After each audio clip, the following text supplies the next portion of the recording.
Today's lesson is Lesson 18. We've really been looking forward to it, and it's on Ireland. The Republic of Ireland is another island nation to the west of Great Britain. Remember, Great Britain is the name for the large island that makes up most of the UK. Northern Ireland, the part of the island that falls under the United Kingdom, is on the top part of the island, while the rest of the island makes up the Republic of Ireland, a completely separate nation. Let's head to Ireland to discover the legendary Emerald Isle. Ireland has become famous through the years for many things, from red hair to fiery Irish tempers, from four-leaf clovers to tales of leprechauns and fairies. This beautiful island has a unique culture full of tales and legends that have traveled the globe and even ended up pictured on some things as commonplace as cereal boxes in North America. That would probably be Lucky Charms. It is unique even in its language, as the first official language of the nation. Irish Gaelic is only spoken by about 30% of the population, with only 5% of them using it regularly. The rest of the nation speaks primarily English, which is the second official language in the country. I can't wait to experience the culture with you, so let's go. The quick facts about Ireland is there's a population of 4.9 million. The government is parliamentarian republic. The size of the country is 32,595 miles.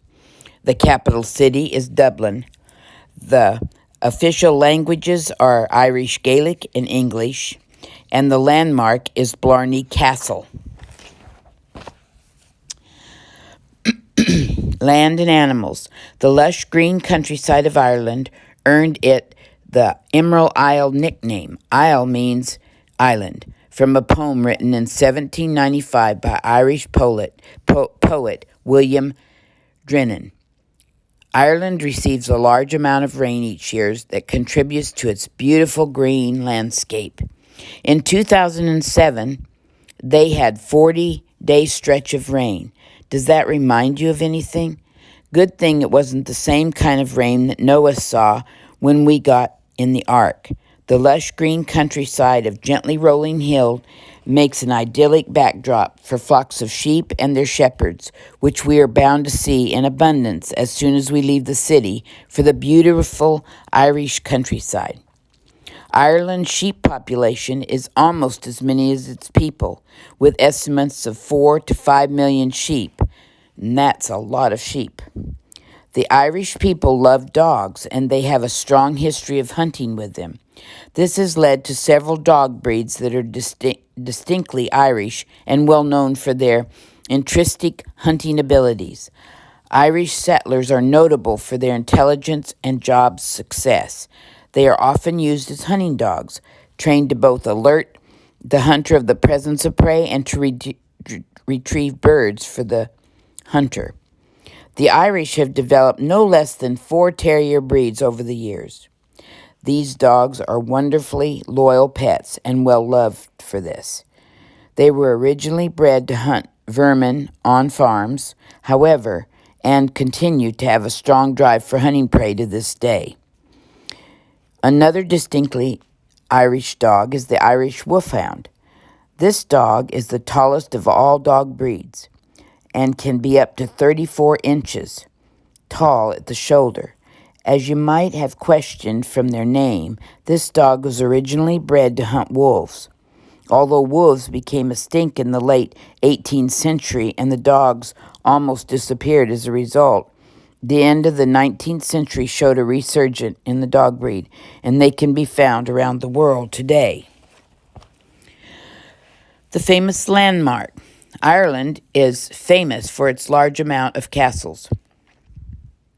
Historically, Ireland was a nation torn by conflict, war, and violence. Many families and clans built castles to defend themselves from invaders and enemies. Many of these castles are still standing, and some have become major tourist attractions. One famous castle is the Blarney Castle. This castle was built in 1446 by the McCarthy clan. The castle's original original keep is still standing today and is visited by many tourists each year. At the top of the keep lies the world-renowned Blarney Stone, a stone that legend states will bequeath the gift of eloquence on anyone who kisses it. Some people believe that once you've kissed the stone, you will be able to speak with beauty and ease. Many people have traveled to Ireland just for this purpose, and while it is still a legend, the Irish tourism industry loves to market and this experience to foreigners. If your family likes to talk about legends and folklore, look up some of the legends about the Blarney Stone. There are many different legends and stories about the famous rock. Research where it might have come from and why it might have the special powers people believe it. Discuss as a family why you do or don't believe in legends like this one. Food. The Irish are famous for their potatoes, lamb, and mutton, pork, and seafood that is eaten in abundance here. One of the most iconic traditional foods of Ireland is the Irish stew. This meal is a hearty mixture of potatoes, carrots, and onions, and have been popular through the years to use up those tougher cuts of meat like older mutton. This meal is most often eaten during the winter months. Comfort food is at its best. Soda bread is another common staple among the Irish. The delicious bread is leavened with baking soda rather than yeast. This bread is a delicious snack that is often eaten smothered with butter alongside a hot cup of tea, or try a hearty slice along delicious Irish stew on a cold winter night. Another common dish, often eaten by the poor in Ireland, is traditionally called Aran Bucket, which means poor house bread. The common name for it today is boxy, and it is a unique pancake made by combining grated and mashed potatoes and then fried. The potato has a prominent role in another commonly eaten dish, colachannon. The potato dish consists of mashed potatoes mixed with cabbage or kale, eaten either with bacon mixed in or boiled ham on the side. The dish has even had a folk song about it. Transportation. Ireland has a public transportation network, including trains, buses, and ferries, although it is not as extensive as in many other European nations. The Dublin Area Rapid Transit, called the DART, runs along the coastline of Dublin and is the fastest way to get around Dublin. Taxis, although available in Ireland, tend to be expensive. Although it is not necessary, it is often recommended that when traveling in Ireland, you rent a car so that you can see the countryside at your own pace. History. When visiting Ireland, there is much history to be learned. One of the burning questions about Ireland is often, why is the Northern Ireland part of the UK instead of the Republic of Ireland? The history behind the question is long and difficult. Most of the Republic of Ireland is Catholic, while the population of the counties that make up Northern Ireland were predominantly Protestant. In the 1960s, there was a much conflict between the Catholic and Protestant communities in Northern Ireland, with the Protestants often using their numbers to discriminate against the Catholic community. The British government ended up sending army troops into Ireland to help quell the violence that had begun. The British troops remained in Ireland until the 1990s.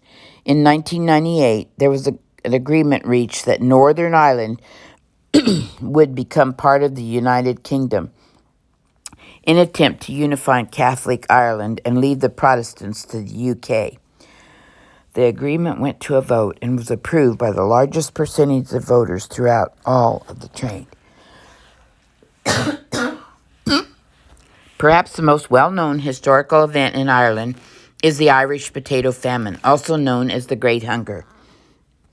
In 1845, about half of the potato crop failed as a result of potato blight that was spread throughout the entire country. In the ensuing years, the blight would cause up to three-fourths of the potato crop to fail until they finally recovered in 1852. Because the country was so reliant on potatoes as a staple in their diet, the lack of them caused a famine that is estimated to have caused the death of approximately 1 million people, as well as causing another 1 million to immigrate away from Ireland to escape starvation. This mass immigration may be partially responsible for the folklore and tradition of Ireland, such as fairies, leprechauns, and St. Patrick's Day being spread around the world. This concludes our lesson for today on Ireland, Lesson 18.